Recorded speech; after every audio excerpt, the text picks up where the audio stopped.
Hello, नमस्ते, जय माता दी, श्री शिवानो शुभम।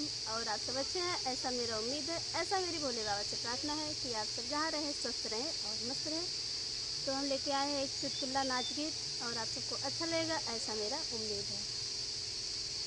ड्राइवर धीरे से खोला मोटरिया, ड्राइवर धीरे से खोला मोटरिया, कि अभी मोरा बाका नयनवाना, कि अभी मोरा बाका नयनवाना।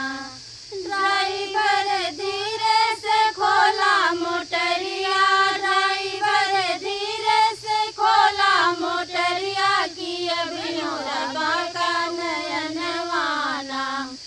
कौन युग में पृथ्वी डोले, कौन युग आसमानवाना, कौन युग आसमानवाना, कौन युग में सीता हर गई, कहाँ रहे भगवान, कि अभी मोरा बाका नयनवाना, कि अभी मोरा बाका नयनवाना। ड्राइवर धीरे से खोला मोटरिया, ड्राइवर धीरे से खोला मोटरिया, कि अभी मोरा बाका नयनवाना, कि अभी मोरा बाका नयनवाना।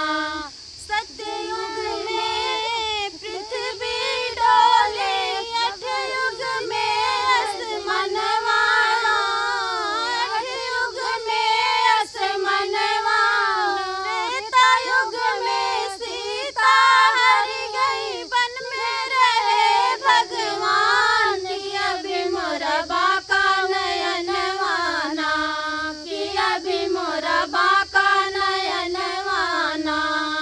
ड्राइवर धीरे से खोला मोटरिया, ड्राइवर धीरे से खोला मोटरिया, कि अभी मोरा बाका नयनवाना, कि अभी मोरा बाका नयनवाना। केथुआ के टोरा ढोल ढोलकिया, केथुआ मिढ़ावल जाम, कि केथुआ मिढ़ावल जाम। कौन गुजरिया नाचन चली है, के मिलावे तान, कि अभी मोरा बाका नयनवाना, कि अभी मोरा बाका नयनवाना। ड्राइवर धीरे से खोला मोटरिया, ड्राइवर धीरे से खोला मोटरिया, कि अभी मोरा बाका नयनवाना, कि अभी मोरा बाका नयनवाना। काठ के मोर ढाल ढोलकिया, मिर्गा मिढ़ावल चाम, कि मिर्गा मिढ़ावल चाम। राधा गुजरिया नाचन चली है, कृष्ण मिलावे तान, कि अभी मोरा बाका नयनवाना, कि अभी मोरा बाका नयनवाना। ड्राइवर धीरे से खोला मोटरिया, ड्राइवर धीरे से खोला मोटरिया, कि अभी मोरा बाका नयनवाना, कि अभी मोरा बाका नयनवाना।